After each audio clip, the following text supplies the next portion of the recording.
Sir, I have a question.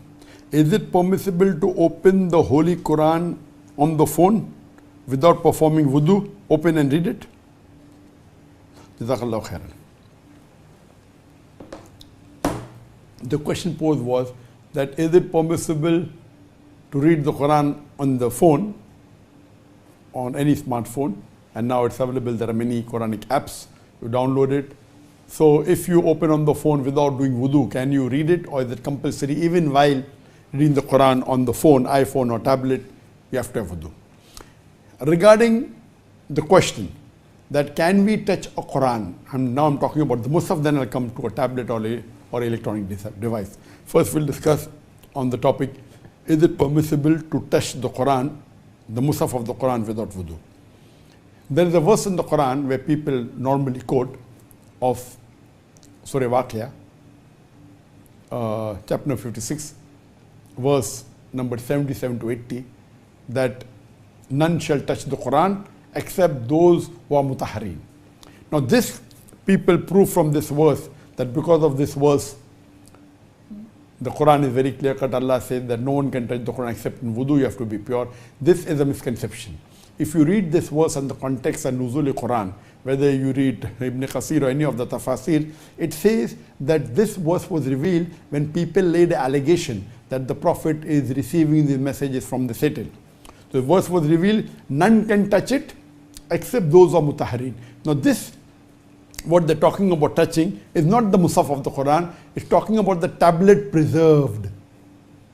Talking about the Lohe Mahfuz, not about the Musaf of the Quran. And when it says except those are mutahhareen, it's not talking about the person being in a state of wudu. It's talking about those, not about physical purity, it's talking about everything, spiritual, everything. This is referring to the angels. So these mutahhareen, this verse of the Quran of Surah Waqia chapter 56, verse 77 to 80, when the word mutahhareen is used, it is not referring to a human being in wudu, it's talking about those who are absolutely pure, talking about the angels.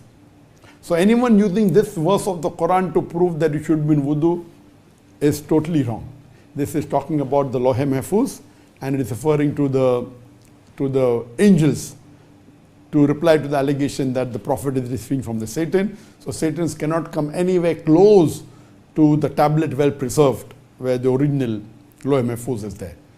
Now coming to the question, that is it compulsory to be in wudu when you touch the Quran? There is no Quranic verse that tells you should be in wudu, but there is a hadith of the Prophet ﷺ that when he sent a letter to the people of Yemen, he said that none should touch the Quran except those who are pure. Now there is difference of opinion among the scholars whether is it fard for a person to be in wudu to touch the Quran. The majority of the scholars say yes, you should, because the word purity has 3 levels. That you should not be in najasat, and the Quran says that every mushrik is najas. Now here it's talking about impurity of soul, not impurity of body. So when they are saying that the mushrik is najas, means impurity of soul. That's one level of impurity.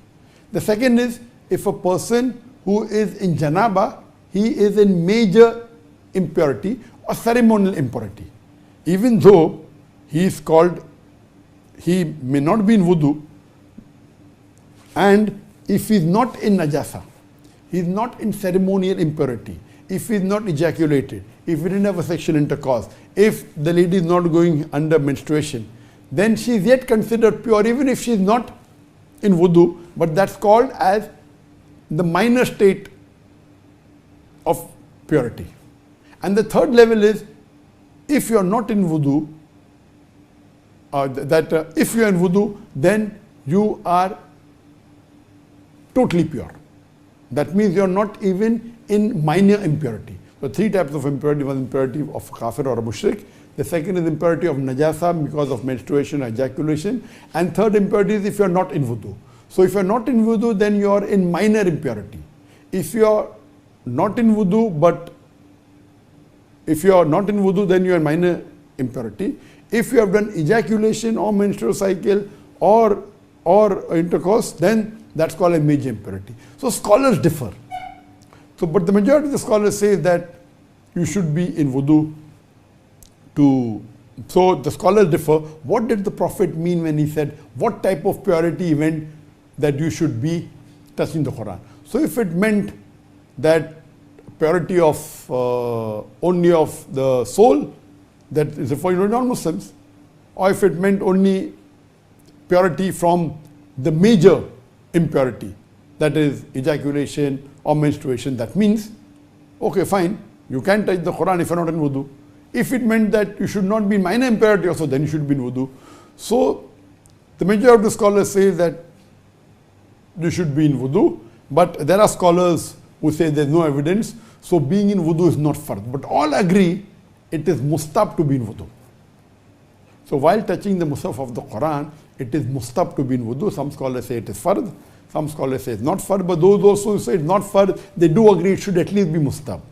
And scholars agree unanimously that if you are in major impurity, if you are in najasa, or if you are have done ejaculation or intercourse, then you should not touch the Quran physically.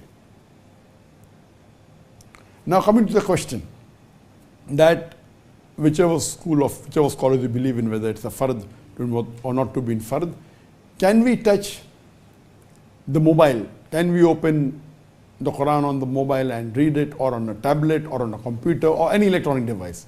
All the scholars unanimously agree that the ruling for touching a mushaf, a copy of the Quran, is not the same for an electronic device, whether it be a mobile phone, whether it be a smartphone, whether it be a tablet, whether it be a computer. This doesn't apply, so there is no question that you should be in wudu. All the scholars unanimously agree that if you're reading the Quran, because all the scholars agree that reading the Quran you don't have to be in wudu. So if you open the Quran on iPhone and touch the iPhone, or on a tablet and touch the tablet, or on a laptop or touch the laptop, or on a computer touch the computer, all scholars unanimously agree that there is no requirement to be in wudu when you're reading or touching the iPhone or the smartphone or the tablet or a laptop or a computer. All unanimously agree that electronic device you don't have to be in wudu, it's no problem at all. But generally, of course, all scholars agree that if you are in wudu, it is preferable, even while reciting the Quran, but it's not a fard at all. Hope that answers the question.